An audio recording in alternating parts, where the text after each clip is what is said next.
실패로 끝난 홍문의 회. 근거지 형주방비에 대한 일이 정해지자 유비도 서천으로 이끌 군사들의 진용을 갖추었는데 황충을 전군으로 삼고 위연을 후군으로 삼았다. 유비는 유봉, 관평을 수하장수로 삼아 중군을 이끌기로 하고 방통을 군사로 삼아 전군을 통솔토록 했다. 유비가 마침내 군사를 이끌어 서천으로 향한 것은 건한 16년 10월의 일이었다. 유비가 서천을 향해 군사를 이끈 뒤 얼마 지나지 않아 한 장수가 군사를 거느리고 와 유비를 맞았다. 주군께서 군사 5천을 이끌어 황숙을 맞아들이라 하시었습니다. 장군의 성명은 무엇이요? 맹달이라 합니다. 평소 흠모하던 차 이렇게 뵙게 되니 실로 영광스럽습니다. 맹달은 유비를 서천으로 인도하며 먼저 사람을 보내 유장에게 유비가 왔음을 알리게 했다.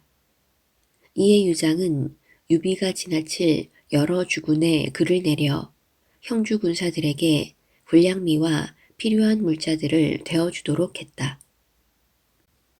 유비가 군사를 이끌어오니 장로나 조조가 감히 익주를 넘보지 못할 것만을 생각한 유장은 기쁨을 감추지 못하고 있었다.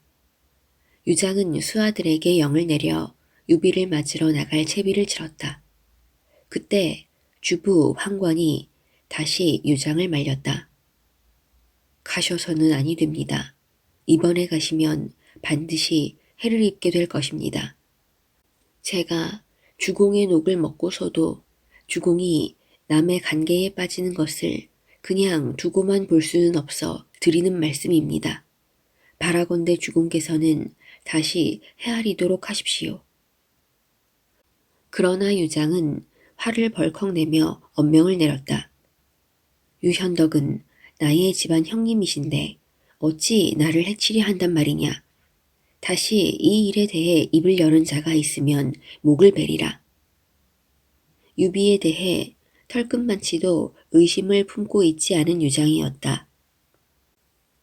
한편 유비의 선봉은 그때 이미 숙저 땅에 이르렀는데 가는 곳마다 서촌 땅 관원들이 필요한 물자를 넉넉히 대주었다.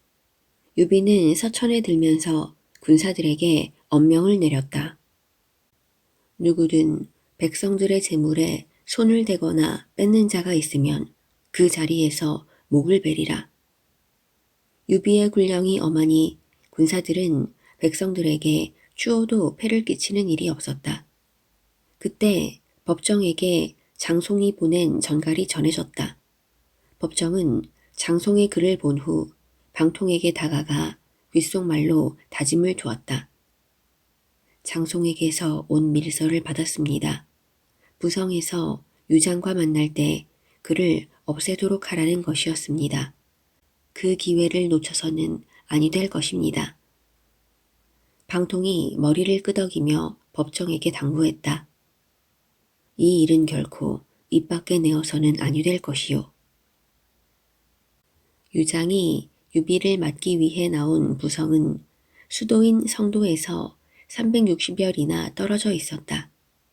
유장이 먼저 부성에 당도하자 유비에게 사람을 보내 예로써 맞아들이게 했다. 유비는 군사를 모두 부강 강변에 머무르게 하고 유장을 보러 성 안으로 들어갔다. 유비와 유장이 서로 얼굴을 마주보자 각기 형제의 예로 대했다. 유장은 잔치를 열어 유비를 대접하는 가운데 익주의 형세를 이야기하며 유비의 도움을 청했다. 잔치가 끝나 유비가 돌아가고 나자 유장은 좌우에게 목소리를 높이며 말했다. 내가 오늘 형님을 만나보니 유황숙은 참으로 어질고 의로운 사람이었다. 내가 그분의 도움을 받게 되었으니 조조나 장로 따위를 걱정할 게 무엇인가. 이 모두가 장송이 주선한 바이니 그가 아니었더라면 이를 크게 그르쳤으리라. 그러나 촉에 여러 문관들 중 유장의 말을 듣자 더욱 걱정하는 사람들도 있었다. 주공께서는 너무 방심하지 마십시오. 사람을 겉만 보고는 그 속마음을 헤아리기 어려우니 미리 방비를 해두는 것이 좋을 것입니다. 유비를 한 번 만나고 나서부터 더욱 그를 철석같이 믿게 된 유장이었다. 유장을 일깨우려던 여러 관원들은 이제 그의 마음이 되돌려질 수 없음을 알고 모두 한탄하며 물러갔다. 한편 유비가 영체로 돌아오자 방통이 뒤따라 들어와 물었다. 주공께선 오늘 잔치에서 유계옥의 움직임을 어떻게 보셨습니까? 계옥은 참으로 성실한 사람이었소. 방통은 힘주어 다짐하듯 말했다. 기회가 주어졌을 때 이를 결정하지 않으면 안 될 것입니다. 제게 화살 한 대 쓰지 않고도 뜻을 이룰 수 있는 계책이 있습니다. 내일 잔치를 열어 계옥을 청하십시오. 그 전에 방장 뒤에다 미리 도부수 100여 명을 숨겨두었다가 주공께서 술잔을 던지는 것을 군호로 삼아 계옥을 먼저 죽이도록 하십시오. 그런 다음 일제히 성도로 밀려들면 힘들이지 않고도 서천을 얻을 수가 있을 것입니다. 유비가 고개를 가로저으며 말했다. 계옥은 나와 같은 종친으로 성심껏 나를 대접했소. 더구나 내가 이제 촉 땅에 들어와 백성들에게 은혜를 베풀고 신의를 얻을 틈도 없이 계옥을 먼저 죽인다면 하늘이 나를 용납지 않을 것이요. 또한 아래로는 백성들의 원성이 자자할 것이요. 공의 계책은 아무리 패도의 길을 닦는 이라 할지라도 차마 하기 힘든 일일 것이요. 밖에서 동정을 엿보던 법정이 들어와서 유비에게 가랬다. 이 일은 저희들을 위해 하는 일이 아닙니다. 이미 하늘이 내리신 명에 따르는 것일 뿐입니다. 그러나 유비는 끝내 그들의 말을 물리치고 말았다. 다음 날이 되자 유비는 다시 유장의 청에 따라 성 안으로 들어가 술잔을 나누었다. 방통은 슬며시 법정에게 눈짓을 해 보이고는 밖으로 나갔다. 아무도 없는 곳에서 두 사람이 만나 낮은 소리로 소곤거렸다. 일이 이렇게 되었으니 이제 주공의 승낙을 받기는 틀렸소. 먼저 일을 저지르고 난 뒤 주공께 말씀드릴 수밖에 없소이다. 방통의 말에 마음이 급한 법정이 고개를 끄덕였다. 방통은 자리에 돌아가기 전에 은밀히 위원을 불러 귓속말로 말했다. 그대는 당 위에 올라가 칼춤을 추다가 기회를 봐서 유장을 죽이도록 하시오. 위원이 방통의 말에 고개를 끄덕이고 물러났다. 위원이 흥을 돋우기 위해 칼춤을 자청하자 유비는 선선히 허락했다. 이때 촉의 종사로 있는 장임이 칼을 빼들고 유비와 유장에게 청했다. 원래 칼춤에는 짝이 있어야 제격입니다. 제가 솜씨는 없으나 위 장군의 짝이 되어 칼춤을 출까 합니다. 유비와 유장은 장임의 말을 그대로 믿고 순순히 허락했다. 뜻하지 않은 방해꾼이 나타나자 위원은 유봉에게 눈짓을 해 보였다. 유봉이 그 눈짓의 뜻을 알아차리고 칼을 빼들며 당 위로 올라왔다. 유장의 장수들이 그걸 보고 가만히 있지 않았다. 저희들도 군무로 흥을 돋울까 합니다. 그러나 좌중은 금세 칼이 번뜩이는 살벌한 분위기가 되고 말았다. 그제야 유비가 이 칼춤이 심상치 않은 뜻이 있음을 알고 자리를 박차고 일어나 허리에 찬 칼을 빼들며 소리쳤다. 우리 형제가 서로 만나 마음을 터놓고 즐거운 마음으로 술을 마시고 있는 중이다. 모두 칼을 놓도록 하라. 그렇지 않으면 내가 목을 베리다. 유비가 그렇게 외치자 유장도 유비가 노한 이유를 깨닫고 서천의 장수들을 꾸짖었다. 모두 다 칼을 버리도록 하라. 그제야 칼춤을 추던 모든 장수들이 황망히 당 아래로 내려갔다. 유장은 한마터면 잔치가 피비린내로 얼룩질 뻔했으나 유비가 이를 막아주자 더 한층 믿고 의지하는 마음이 깊어졌다. 이윽고 잔치가 끝나고 진으로 돌아온 유비는 방통을 보자마자 엄한 얼굴로 꾸짖었다. 눈앞에 다가온 좋은 기회를 한순간에 놓쳐버린 방통은 유비의 꾸짖음까지 듣자 한숨을 지으며 물러갔다.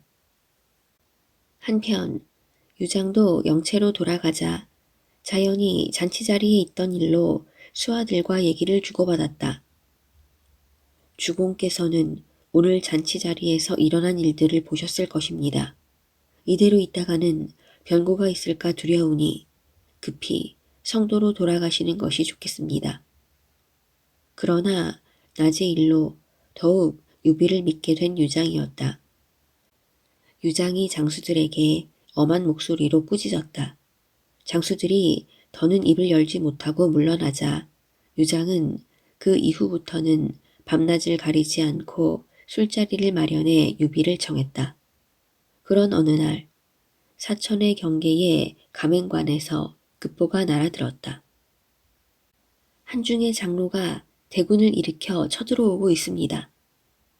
급보를 받은 유장은 그 소식을 즉시 유비에게 전하며 부탁했다.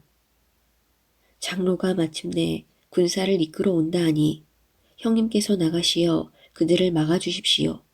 이 아우는 오로지 형님만을 믿고 따를 뿐입니다. 알았네. 아우는 걱정하지 말게. 유장의 말에 유비는 쾌히 승낙했다. 유비는 지체하지 않고 곧 군사를 거느려 가맹관으로 향했다. 유비가 군사를 이끌고 떠나가자 그 틈을 노려 유장의 장수들이 입을 모아 유장에게 권했다. 유연덕이 떠나갔으나 그들이 언제 변란을 일으킬지 알 수 없는 일입니다. 그러니 각처를 지키고 있는 모든 장수들을 요해처로 보내 굳게 지키도록 해야 할 것입니다. 유장은 장수들의 말에 처음에는 귀를 기울이지 않았다. 그러나 유비가 없는 때라 2번, 3번 가나니 끝내 그들의 말을 물리치지 못했다. 이때 유비는 가맹관에 이르렀으나 장로는 아직 그곳에 이르지 않았다.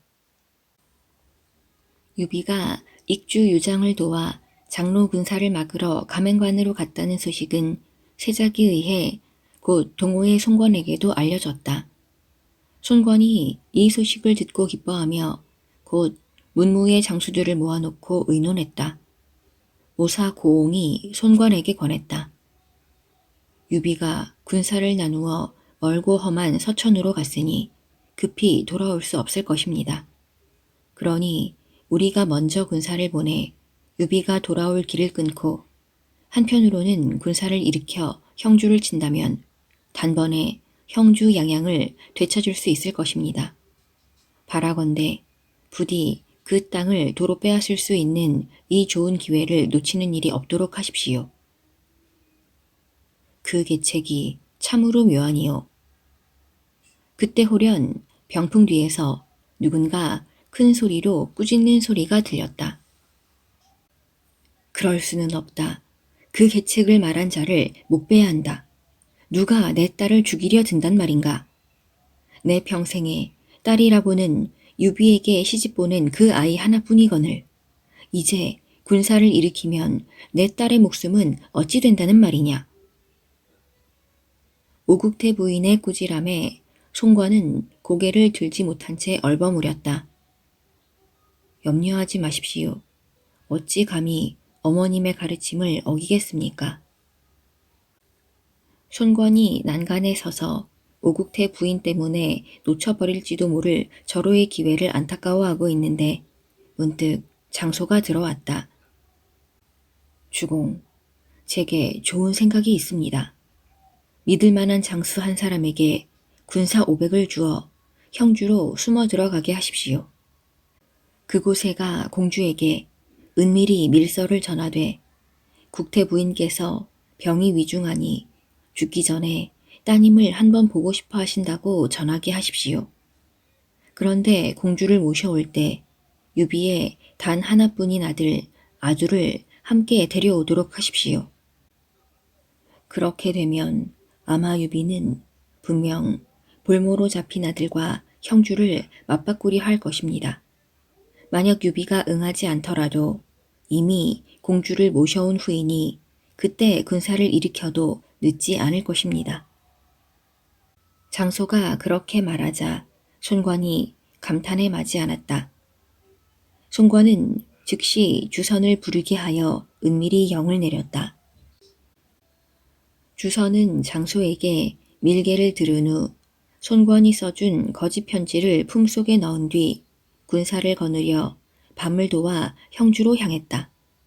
주선은 손 부인을 뵙자 손관이 준 글을 바쳤다. 그래, 어머님의 병환이 어느 정도로 위중하시오?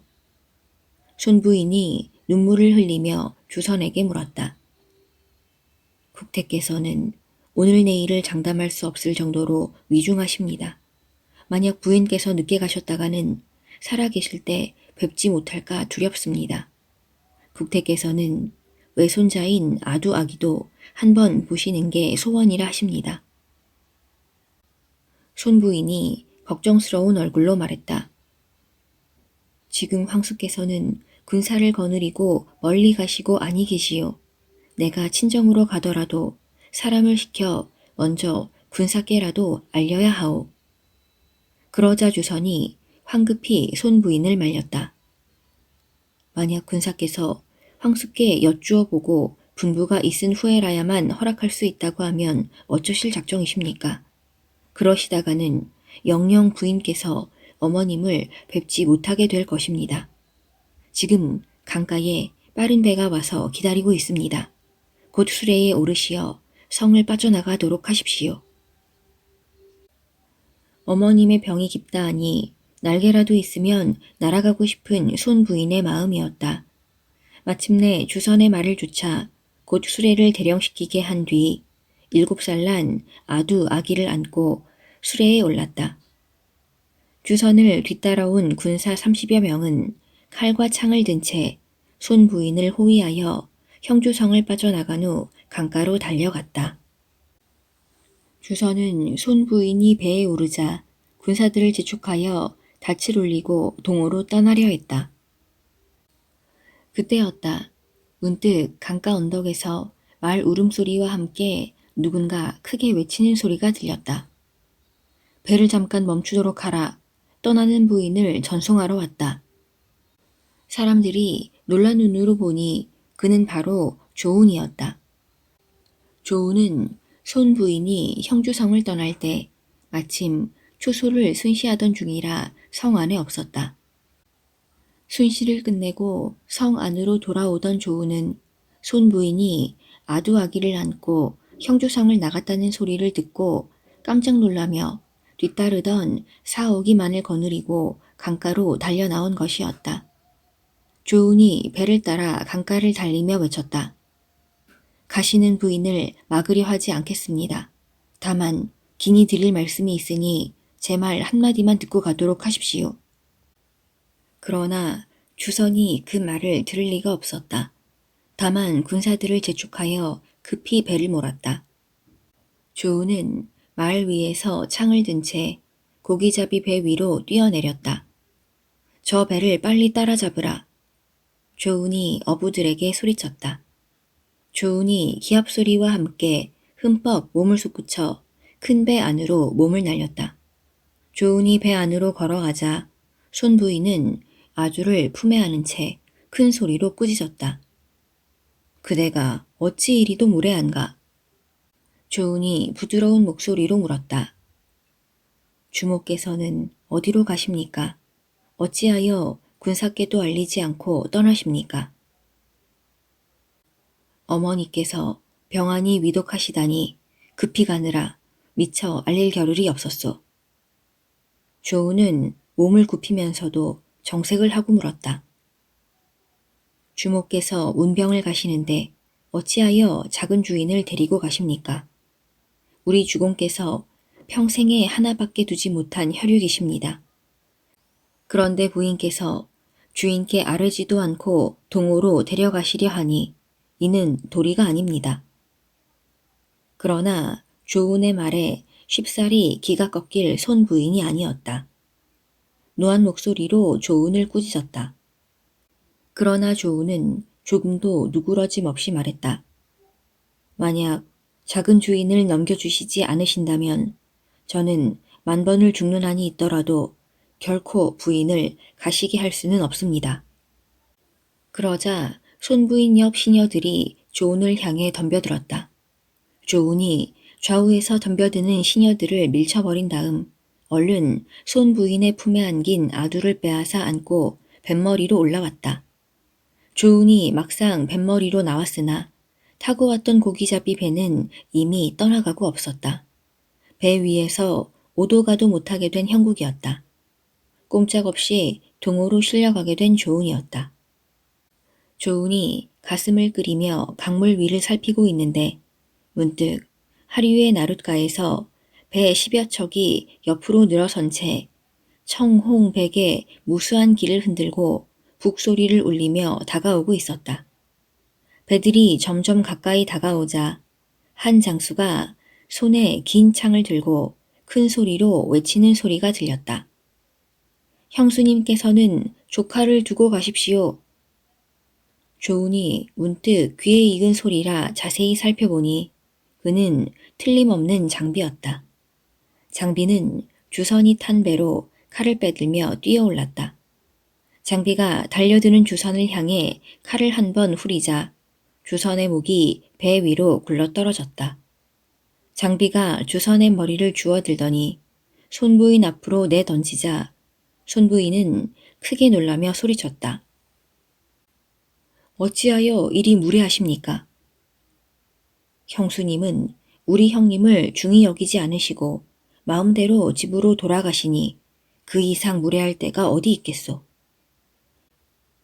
어머님께서 병환이 깊어 위급하시니 만약 형님께서 오실 때를 기다리다가는 어머님을 뵙지 못할 것 같아서 그리했습니다. 끝내 내가 가는 길을 막겠다면 나는 이 강물에 몸을 던지고야 말겠습니다. 그러자 장비가 손부인 앞으로 가 당부했다. 우리 형님은 한실의 황숙으로서 한 번도 형수님을 가벼이 대한 적이 없었습니다. 이제 가시더라도 형님의 은희를 생각해서 형님이 욕되지 않게 서둘러 돌아오도록 하십시오. 장비는 그 말과 함께 아두를 안고 타고 온 배로 돌아갔다. 그렇게 되니 동호의 배 5척은 손 부인만을 싣고 길을 재촉해 동호로 향했다. 공명은 장비 조운과 함께 형주성으로 들자 곧 그동안 있었던 일을 글로 써서 가맹관에 있는 유비에게 보냈다.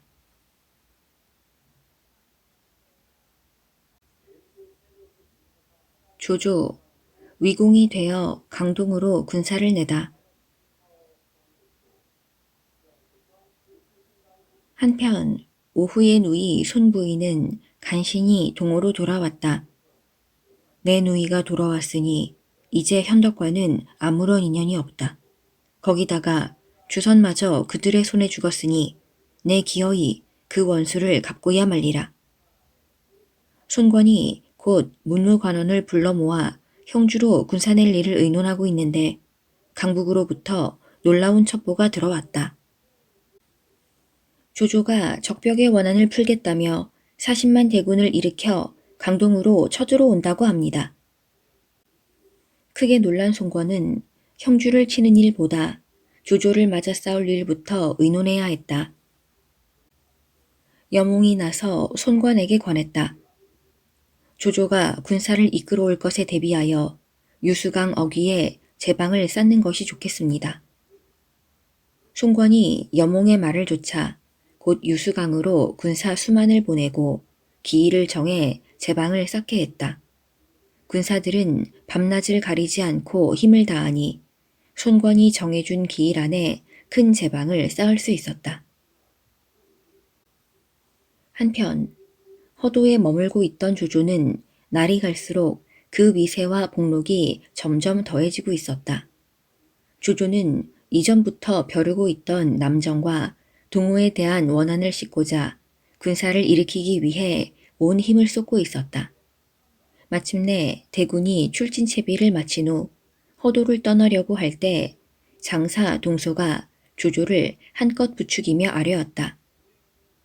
무릇 옛부터 지금에 이르기까지 신하된 이로서 승상과 같은 큰 공을 세운 이는 없을 것입니다. 지난날 주공과 여망이 큰 공을 쌓았다 하나 어찌 승상께 따를 수 있겠습니까? 난세에 임하여 도적과 간신을 쓸어 없애며 만국풍상을 겪고 오신 지 30여 년, 오직 만 백성을 위해 천하를 평정하시며 한조를 일으키셨으니 어찌 다른 신하들과 함께 같은 열에 서실 수 있겠습니까? 승상께서는 마땅히 위공의 자리에 오르심과 더불어 구석을 더하시어 그 공덕을 기리도록 하셔야 할 것입니다. 구석이란 천자께서 공이 큰 제후에게 내리는 9가지 특혜를 뜻했다. 이 특전을 누려야 한다는 동소의 교원 영색을 대하고도 조조는 머뭇거리거나 거리끼는 기색이 없었다. 조조에게는 천자께 구석을 상신한다는 것이 또 다른 의미를 주었다. 그것은 앞으로 선양에 대한 포석이 될 수도 있었다. 조조가 흡족한 얼굴로 여러 문무관원을 둘러보고 있는데 문득 시중 순욱이 자리를 박차고 일어났다. 그건 옳지 않으십니다. 승상께서는 원래 의로서 군사를 이끌어 한시를 일으켜 세우셨습니다. 마땅히 처음과 다름없는 충성스러움과 고든 뜻을 그대로 지키며 겸양하게 물러서는 절도를 잃지 않도록 하십시오. 군자는 덕으로서 백성들을 사랑하는 법이니 구석 같은 특전은 온당치 않습니다. 조조는 그의 가장 측근 모사 중의 한 사람인 순욱이 그렇게 말하자 문득 얼굴빛이 달라졌다.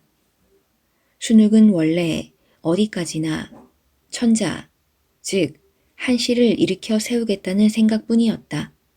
그가 조조에게 바쳤던 충성은 실로 조조로 하여금 한시를 부응시키려는 뜻에서였다. 그런데 조조가 자신의 뜻과는 달리 차츰 변해가고 있는 것을 곁에서 냉정히 지켜보고 있던 순욱이었다. 그렇기 때문에 조조를 위해 구석의 품을 내리려 하자 순욱이 반대하고 나선 것이었다. 조조가 불쾌한 얼굴이 되자 동소가 나섰다. 어찌 순욱한 사람의 뜻으로 모든 사람들이 바라는 바를 막을 수 있겠습니까? 다른 문무관원들인들 감히 조조 앞에서 반대하고 나서는 사람이 있을 리 없었다. 이에 동소는 다음 날 조조를 위공으로 높이고 구석의 품을 더하여 달라는 표문을 써서 천자에게 올렸다. 힘없는 천자는 이에 따를 수밖에 없었다. 건한 17년 10월이 되자 조조는 군사를 일으켜 드디어 강남으로 내려가기 전 굳이 순욱에게 함께 갈 것을 명했다. 그러나 순욱은 이미 조조가 자기를 없애려 한다는 것을 알고 있었다. 명을 거역하면 거역한 죄로, 싸움터에 나가면 자신을 싸움터로 내몰아 죽이려는 조조의 속마음을 알고는 수춘에 이르러 병을 핑계 삼아 나오지 않았다. 그런 어느 날 조조는 수하를 시켜 순욱에게 음식을 담는 합을 전하게 했다. 승상께서 손수 내리신 음식 합입니다. 그 합에는 조조가 친필로 쓴 봉기가 붙어 있었다. 순욱은 그 봉기를 보자 이제 올 것이 왔다는 불길한 생각으로 합을 열었다. 합 안에는 아무것도 없이 텅 비어 있었다. 순욱은 그 순간 조조의 뜻을 알 수 있었다. 이제 내가 그대에게 내릴 것은 아무것도 없다. 조조가 순욱에게 알린 것은 그런 뜻이었다. 순욱은 마침내 독약을 먹고 스스로 목숨을 끊고 말았다. 이때 그의 나이 50이었다. 조조는 그 소식에 접하자 문득 눈을 감고 괴로운 표정을 지으며 뉘우쳤다. 문약의 장례를 성대히 치르도록 하라. 조조는 그렇게 명을 내린 뒤 죽은 순욱에게 경후라는 시호를 내려 그가 세운 공을 기리도록 했다. 조조는 대군을 이끌어 남으로 내려가던 중 유수 땅에 이르자 조홍에게 철갑 3만을 주어 먼저 강변을 살펴보게 했다. 강변을 따라 길게 수많은 기치가 펄럭이고 있는데 군사는 어디에 있는지 보이지가 않습니다. 그 말에 조조는 몸소 군사를 이끌어 유수의 죽을 앞에 두고 우선 진을 버려 세웠다. 그리고는 군사 100여 명을 거느리고 산 위로 올라가 직접 적의 형세를 살펴보았다. 멀리 동호의 진영을 보니 전선이 각각 대오를 이룬 채 질서정연히 열을 지어섰는데 오색의 깃발이 선명했다. 또한 그들이 손에 들고 있는 창검이 번쩍이고 있었다. 조조가 강 위를 바라보고 있을 때였다. 갑자기 포양이 울리더니 산 기슭 부근의 강에서 호련 함성이 일며 전선들이 일제히 물살을 가르며 달려오고 있었다. 이와 함께 유수의 둑 뒤에서 한때의 인마가 둑을 넘어 조조 군사들을 공격해왔다.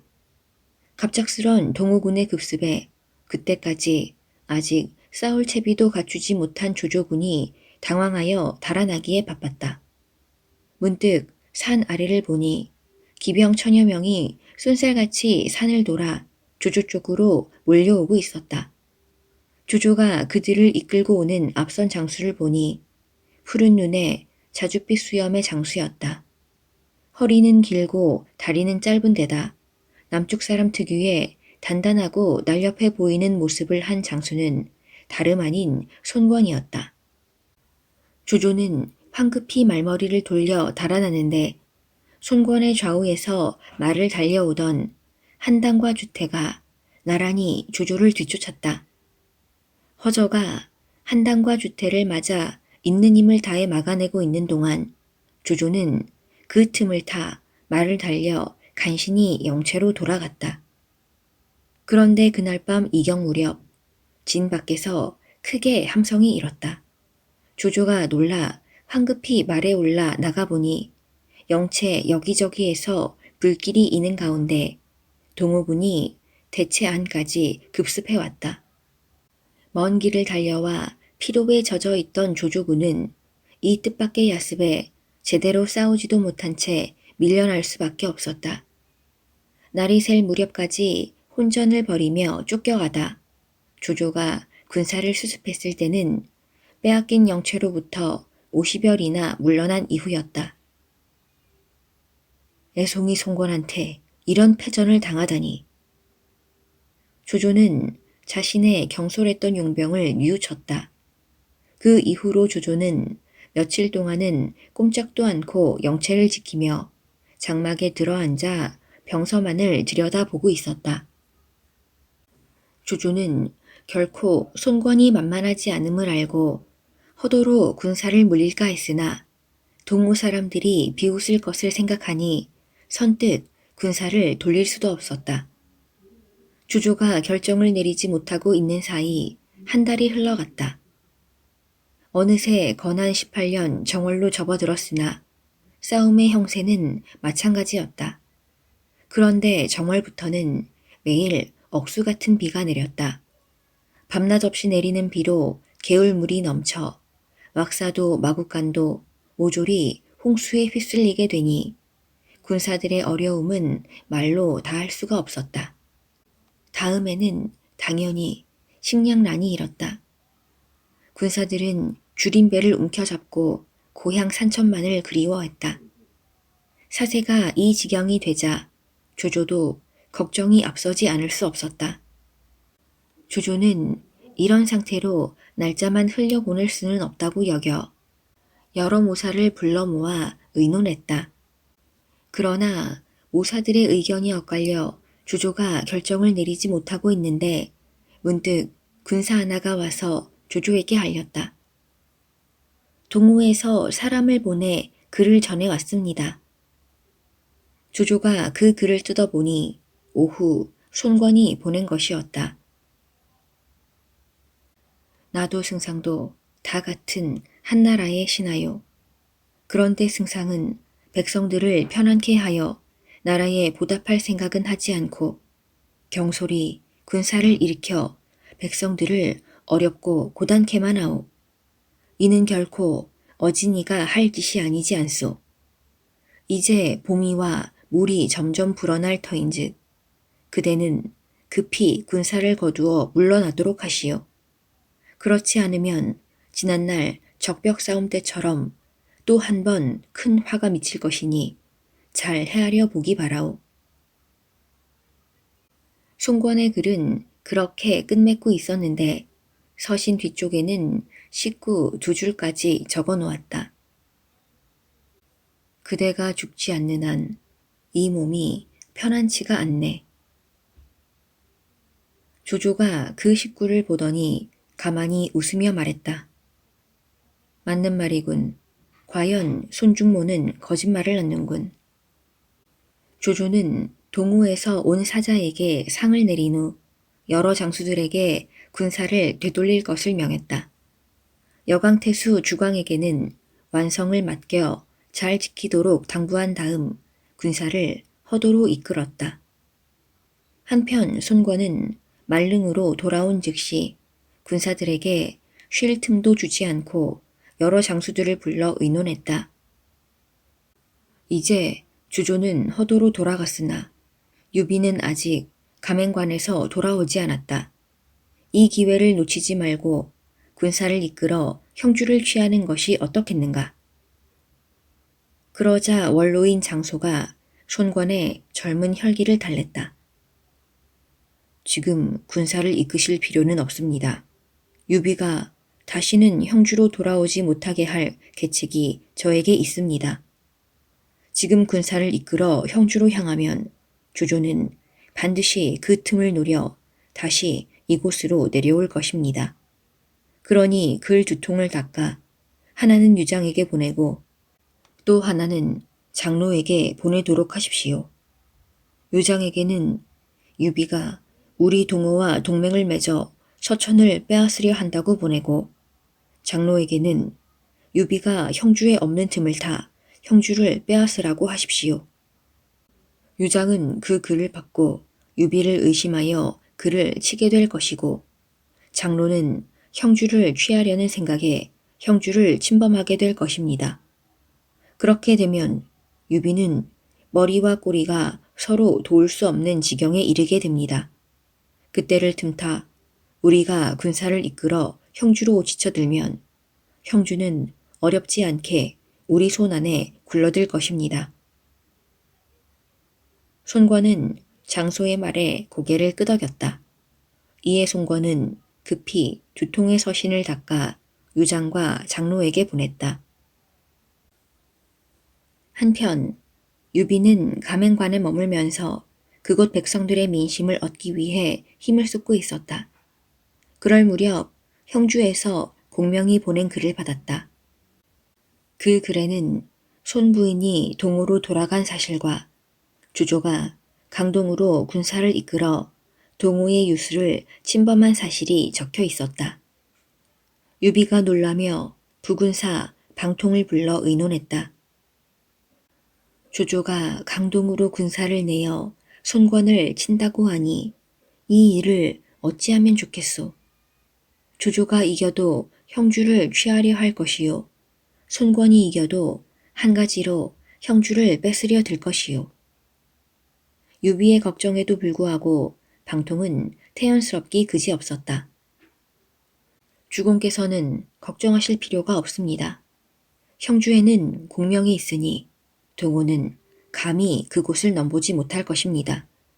차라리 이 기회를 틈타 유장에게 글을 보내도록 하십시오. 주조가 손권을 공격하자 손권이 형주로 구원을 청해왔다고 하니 손권과 주공은 입술과 이와 같은 사이라 돕지 않을 수 없다고 하십시오. 또한 장로는 자기 땅이나 지키고 있을 도적에 지나지 않아 감히 이곳으로 쳐들어오지 않을 것이니 주공께서는 형주로 돌아가 손권을 도와 주조를 치겠다고 하십시오. 주공께서는 종친 간의 정리를 내세워 거느린 군사가 적고 군량이 적으니 정병 3~4만과 군량 10만 선만 도와달라고 유장에게 청하십시오. 만약 유장이 주공의 청을 들어준다면 뒷일은 그때 가서 다시 의논하는 것이 좋겠습니다. 유비는 유장에게 줄 글을 써서 사람을 시켜 성도로 보냈다. 사자가 유장에게 글을 바치자 유장이 다 읽고 난 후 문득 양이에게 물었다.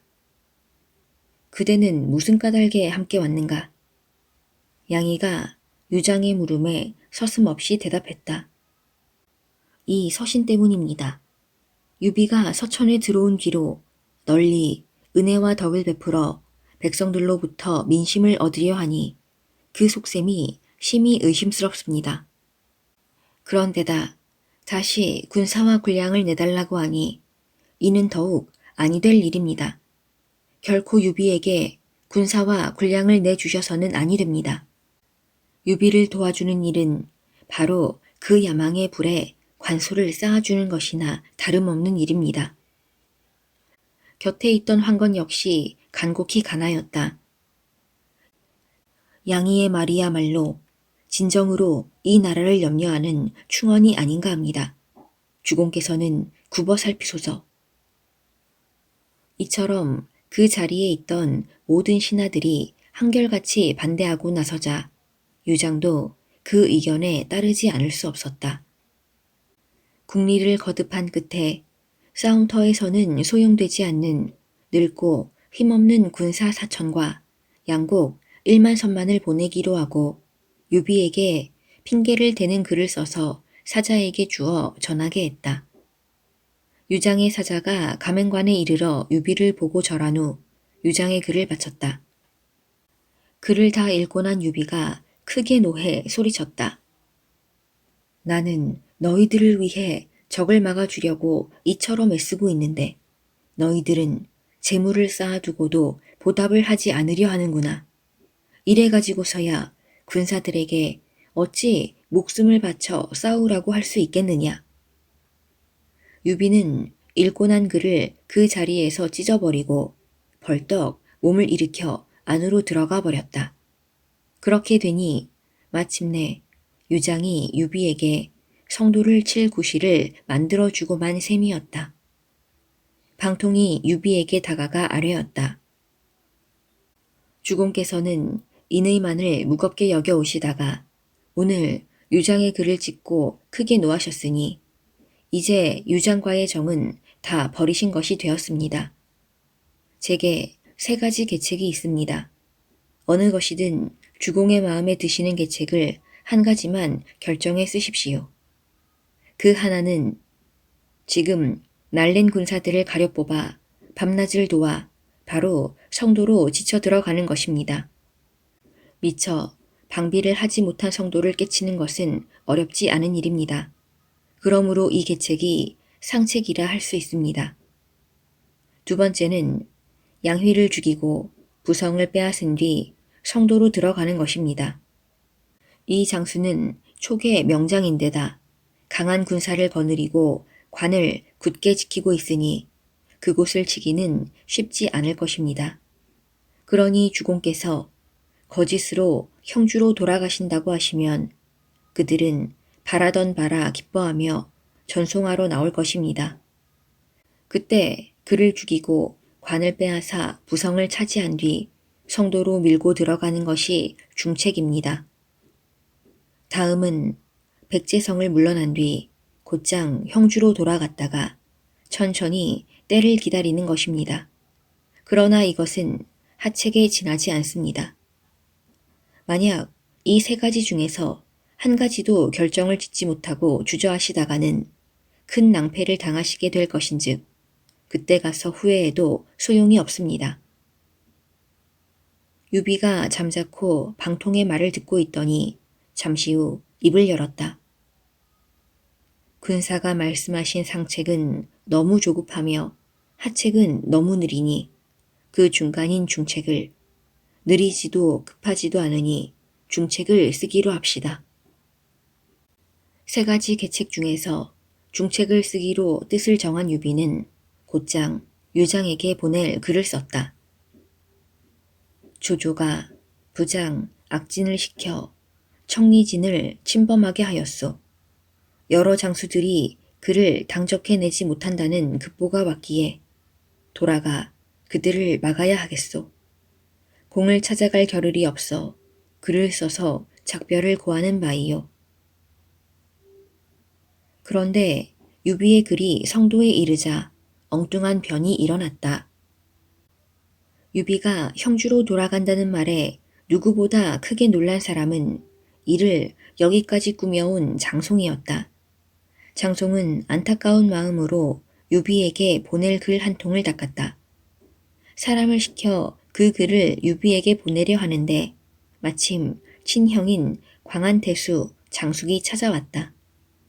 장송이 형에게 술을 따르는데 그만 급히 감춰뒀던 소매 속의 글이 떨어졌다. 허둥대던 장송은 그 서신이 떨어진 것도 모르고 있는데 마침 장숙을 모시고 왔던 종자가 그 서신을 주었다. 장숙의 종자는 술자리가 끝나 집으로 돌아온 후 장숙에게 그 서신을 바쳤다.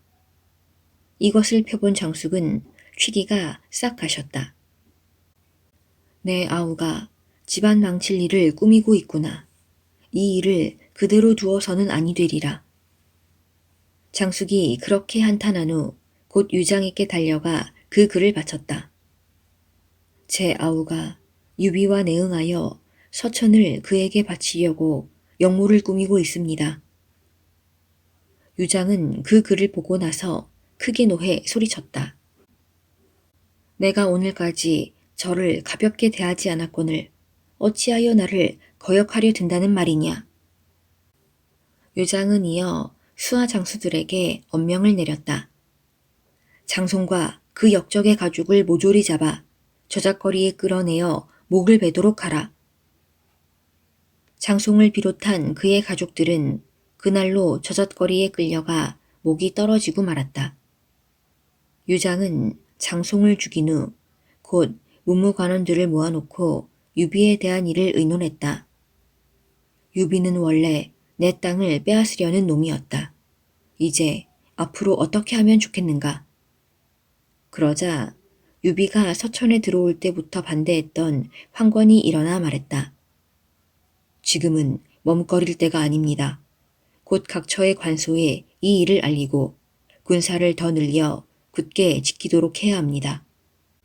형주로부터 온 군사는 사람이나 말 한 필도 들어서지 못하게 해야 합니다. 유장은 황권의 말을 좇지 않을 수 없었다. 즉시 모든 관문에 경문을 내려 형주군을 엄히 방비하게 했다.